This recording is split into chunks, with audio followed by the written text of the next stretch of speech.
This video is sponsored by Crimson Manifesto, Knuckles OX, Jelpy, and Baba Snake. We resume with the Ginyu Force around the time of Frieza's attack on Namek, though for once, the executive class warriors are not among his lordship's forces, nor are they inbound to planet Yardrat, the place Lord Frieza had intended to assign them before recent incidents. Instead, they are on a top secret mission, which has taken them outside of Frieza's domain, to a world which has been giving the tyrant a not insignificant amount of trouble, a hitherto rarely thought of backwater called Earth. No, that's not it. Earth. Yes, that's the miserable little mudball's name. Or rather, that was its name before Lord Frieza had dispatched his best and brightest. Now, it is simply vacant lot, under construction. After what feels like an eternity cooped up in those tiny little pods, the flamboyant five make landfall, each member of the force being grateful for a chance to stretch their legs, and more importantly, flex their muscles, with Birder as the fastest whipping his head around in search of something to kill so they can announce their arrival. Unfortunately, this is unforthcoming, due in large part to the fact they have touched down on the ice continent, which is sparsely populated. However, this is not to say their arrival has gone unnoticed, as around the globe, the human Z-fighters had picked up on their energy, as though it were an unignorable beacon. Thankful they didn't need Chaozu's telekinesis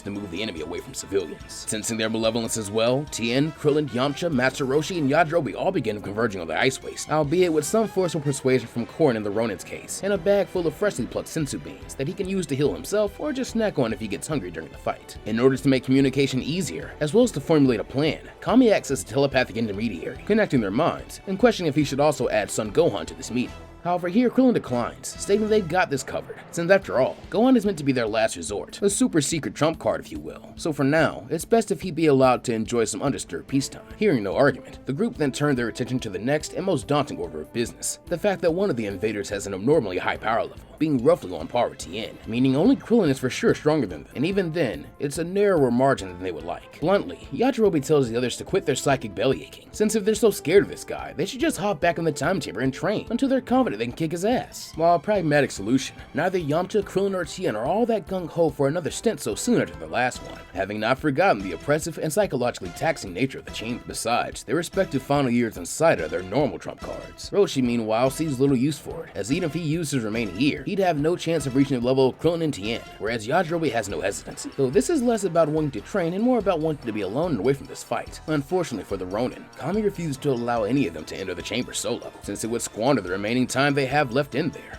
instead assuring them that based on their current standings, they should be able to handle these invaders.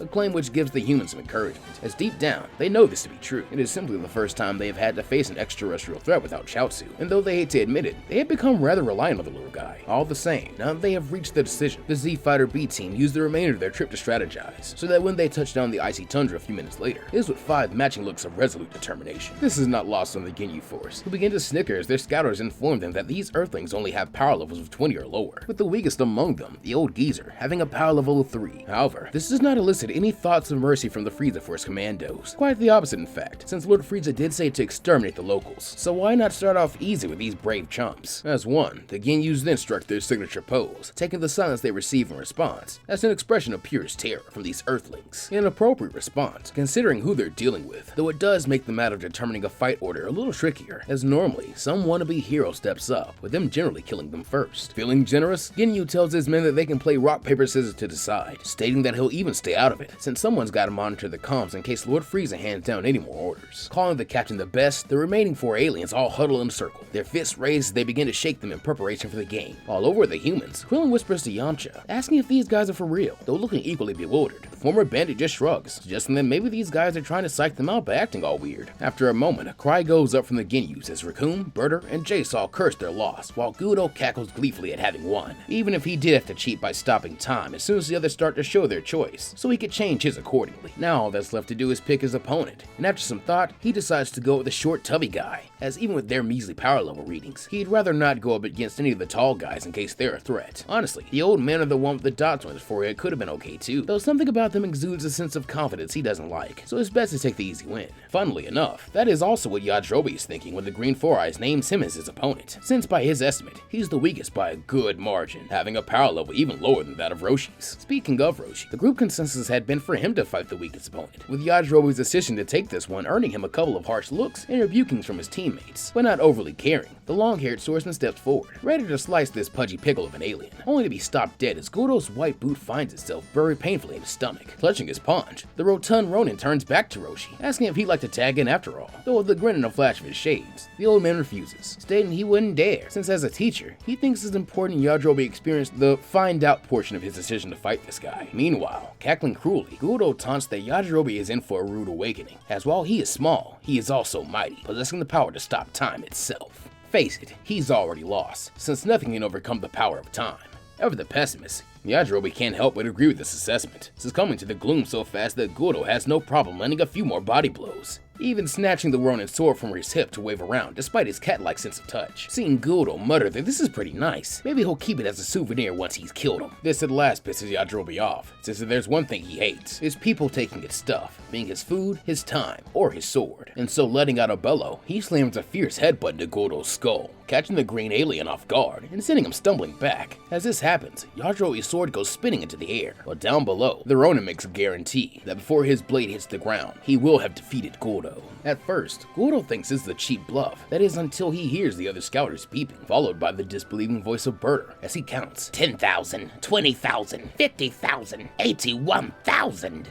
That's impossible. But as Guldo looks at the man, his aura now flaring around him, wild hair flowing like the pelt of some majestic beast, he believes. So much so that when he loses feeling below his neck, he instantly concludes the swordsman has beheaded him. However, this latter belief ultimately proves false, as the cause of this feeling is him fainting from fright, with Yajirobe having not even touched him. Though whether this is mercy, or simply Yajirobe's laziness compelling him to use the quickest and least effort-intensive way to beat his foe is anyone's guess. All the same, this battle is clearly over. Though instead of showing compassion for their teammate, the other members of the Ginyu Force express nothing but derision, with Jace chiding that the little fella carked it over nothing, while Recoom huffs that he's bored of waiting, so he's next, ordering Yajirobe to get in here so we can kill him. However, before the swordsman can approach his new challenger, he feels a hand on his shoulder, as Roshi steps up, a firm set to his jaw. He states that Yajirobe can rest, and that he'll handle this big brute, not needing to be told twice. Yajirobe grabs his sword as it thunks into the snowdrift next to Guldo, then scarpers back to his allies, while Roshi slowly hobbles towards Recoom, his expression conveying the contempt he feels towards one who would dismiss a comrade like that for his own selfish gratification.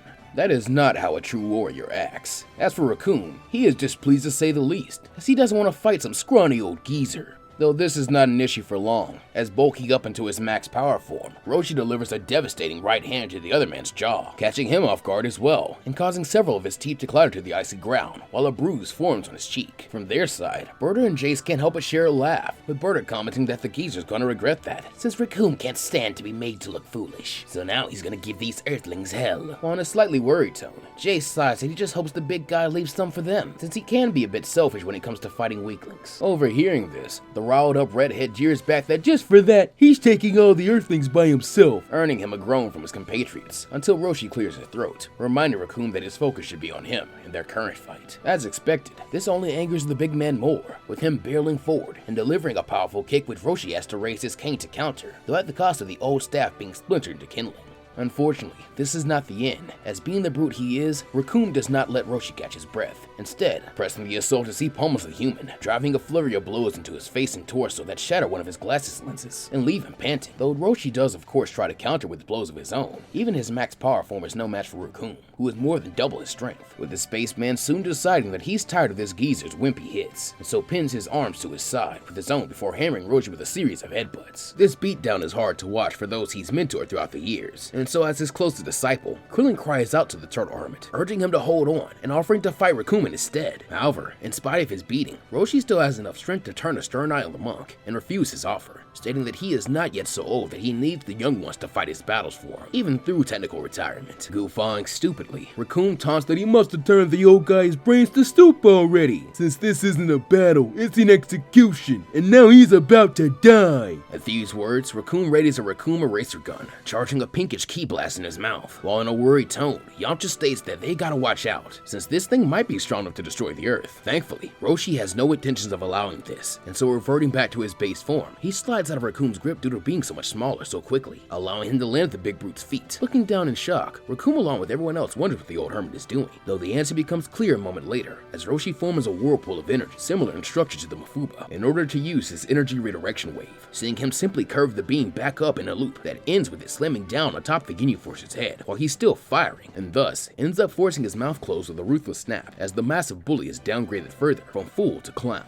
Having nowhere to go, the blast does the only thing it can, going off in Recoom's mouth, with the result being a brief flash of pink light, before the big Caw topples onto his back, his expression dazed, and smoke billowing out of his now entirely toothless mouth, as well as his now singed bald head. This side of their second strongest fighter defeated by the enemy's weakest horrifies the remaining Ginyus, with the captain even demanding to know what kind of monster the old man is. Though cackling good-naturedly, Roshi replies that he's simply a martial artist who's honed his mind and body over a lifetime, and is now way past his prime. But thanks to that, even if he's not the strongest, he has enough tricks up his sleeve and skill to pull it off that he can still go toe-to-toe with young headstrong ruffians like Recoom. However, he won't be doing that again today, since he's pooped, so he'll leave the rest of the fight up to the younger generation. With these parting words, Roshi toddles back over to his friends, where he is given a well-earned senzu bean. While still brash as ever, Berta and Jay step up, calling out Yamcha and Tien as they do.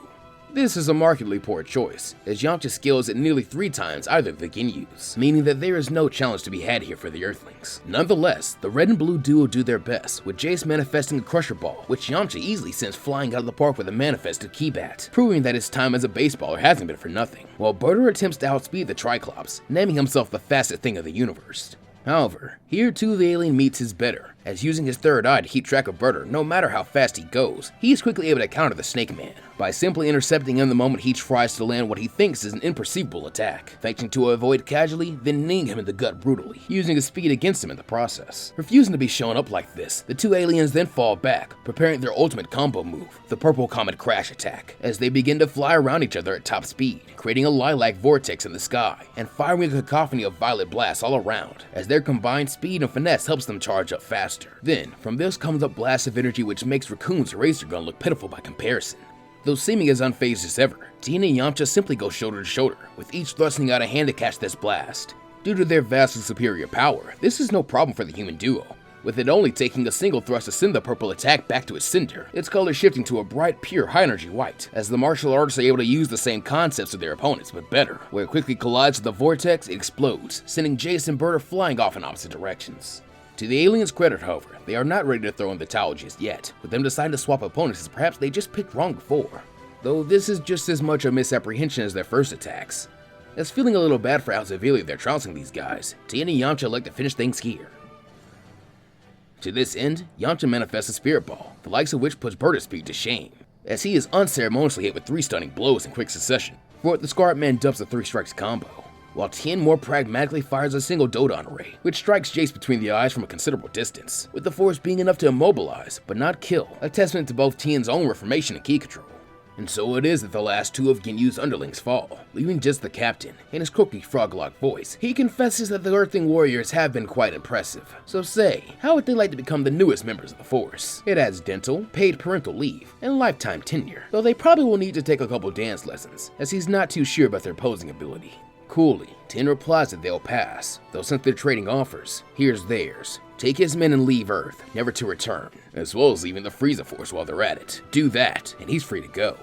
Knowing the only thing he'd be free to do is die at the hands of Lord Frieza's death beam for dereliction of duty, much less outright abandoning it, Ginyu shakes his head, while tapping his scouter, figuring he might as well get an accurate read of their power levels now, since they're not playing coy anymore. At once, he can see how his men were so easily dispatched, as not counting the old man, all of them are at least twice as strong as Jace, Berta, and Recoom, with the Triclops actually being slightly stronger than Ginyu himself. However, he is not the real prize, as though he's suppressing his true strength now. The captain had seen the little bald one's power level spike to something incredible, back when Recoom had been wailing on his master. He is the one whose body he needs to steal. Haughtily, the space captain then commands Krillin to step up and face him, reasoning that his friends have all expended valiant effort fighting his men, so it's only sporting that they as the last 2 fresh fighters face off. Knowing a low-down trickster when he sees one, having been one himself in his youth, Krillin can easily tell that Ginyu has some ulterior motives, though also knowing the best way to suss out his plan is to play along. The monk agrees, stepping forward and powering up. At once, Ginyu's scouter begins to beat with him hardly believing his eyes. 139,000. That is a body he needs to get a hold of, even if it lacks a nose, and is probably too short to ride any of the good roller coasters on planet Frieza 423. However, if he's to get it, he can't engage the human, since with a nearly 20,000 power level disparity, he'll be creamed. deemed better to jump straight to the grand finale. To this end, he wastes no time in plunging a fist into his own side, with purple blood gushing out of what should for all intents and purposes be a mortal wound. Good. Now when they swap, Body will bleed out before he can tell his friends what's happening, meaning he just has to take care of the other Earthlings, especially the Triclops, before they can figure it out for themselves. At the sight of Ginyu's act of self-mutilation, all the heroes are understandably disgusted. Though staying on his guard in case of some trick, Krillin is ready when the captain throws his arms wide and opens his big mouth as far as it can go. Figuring this is another mouth blast like Recoom's, the bald man takes a page from his mentor in Goku's book, going for a deceptively simple answer he's more than confident enough to try, in merely hurling a clump of snow into the alien's open maw with all his strength. With this sudden cold asphyxiation coming as such a shock to Ginyu that he can't even resist, with his cry becoming one of change Narger. Unfortunately, change Narger is not the phrase required to activate the body swap technique, meaning Ginyu is now trapped in his own dying body with a mouthful of unpleasantly cold white mush. However, that is not the worst of it, as fearing what Ginyu is about to do, and may do again if given the chance, Krillin does not hesitate to fire a Kamehameha, with this tearing through the snow and striking Ginyu head on, sending him soaring into the pile where his men lie. In that moment, Ginyu feels cold. Whether this is due to the climate, the blood loss, or fear, he does not know, though there is one thing of which he is certain. This is the end of the illustrious Ginyu Force. An ignoble end, considering their failure against mere Earthlings. Though as he leans back against his subordinates, no, his comrades, he reflects that it is not such a bad way to go. Though sensing just when he's about to finish off his opponents, the former monk seizes his attack, leaving their would-be invaders all slumped in a defeated heap. Alive and well, the human Z fighters approach the Ginyus, with Yamcha questioning what they should do with the unconscious marauders, since it seems wrong to just kill them when they're down. Rationally, Tien suggests they take them back to the lookout, since in their current state, he should be able to seal them all with a Mafuba. Then Kami can hold on to the bottle until they find a more permanent solution, stating the unfortunate fact that in his opinion, it would take an even bigger miracle to reform these weirdos than it took for the Saiyans. Nodding, Roshi agrees that this is a wise plan, wanting to help with it, with each hero hoisting a different Ginyu onto their back as they set off. Though as they go, they can't help but think of their friends in space, wondering if they are having similar battles, and hoping that they also end in victory.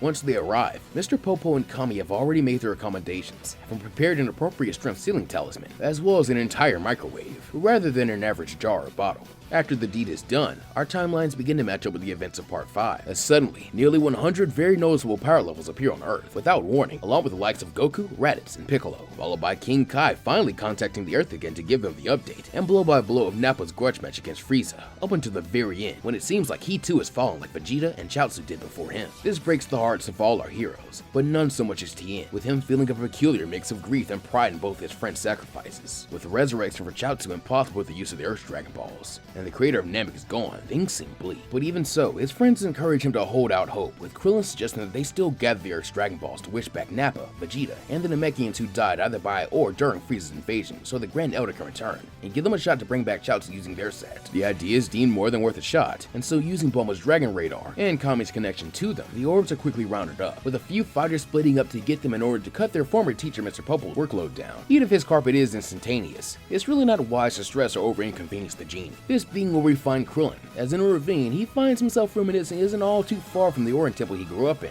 Whilst even contemplating possibly stopping by to check the place out for old time's sake, he finally finds the one-star ball in some rubble and prepares to fish it out, though before he can, a stern voice almost desperately barks out, "I know what you're gonna do with that, and you need to stop it right now if you know what's good for you and all your friends." Well, that's where we'll be leaving this one off for right now. Alright, that's the end of the Namek and Frieza stuff, and we're officially getting into the future Android and Cell Saga stuff. Around this point is also when we may start, not completely, but still somewhat yada-yadaing our way through certain stuff in the story, since I don't want to drag out, Z fighters strong together and they're going to decide to jump the bad guy over and over again. I know I've said that a lot, but that's because I mean it. We'll see how I end up structuring and pacing everything out, because I definitely had some fun ideas for similar redemptive arcs for more bad guys in the Android Saga, the same way the Saiyans got some sympathy. But really the biggest among those I'd like to tackle are Yajirobe himself and kinda Cell, which should probably be best done in stories of their own in the long run. Though this scenario already hosts a bunch of other mini concepts crammed in it, like my take on Nappa turning good or Chaozu being the strongest human, for very prominent examples. Again, we'll see, but either way, all these stories may be made into their own thing in the long run someday. Shoutouts to Budokai Tenkaichi 3 as always for our visuals for this series, and in the comments this time, let me know your wishlist for Sparking Zero. Characters, stages, attacks, costumes, all that. Before we go, our shoutouts to the special supporters of the day are Derek Henderson, Ty, Andre, Billy Clark, Pillar Horizon, Pie King, Devin Woland, Gesture DeMille, Toxtricity Rapper, Ooga Booga, Orion 101, and Chris Macriano. Thanks to these guys and all the other great people whose names are currently scrolling across the screen. Remember, they got to see this video first along with sneak peeks and some other perks, and if you want to support the channel beyond algorithm fuel, consider joining their ranks. That said, be sure to take care of yourselves and the world around you, always go beyond plus ultra, and I'll see you guys next time.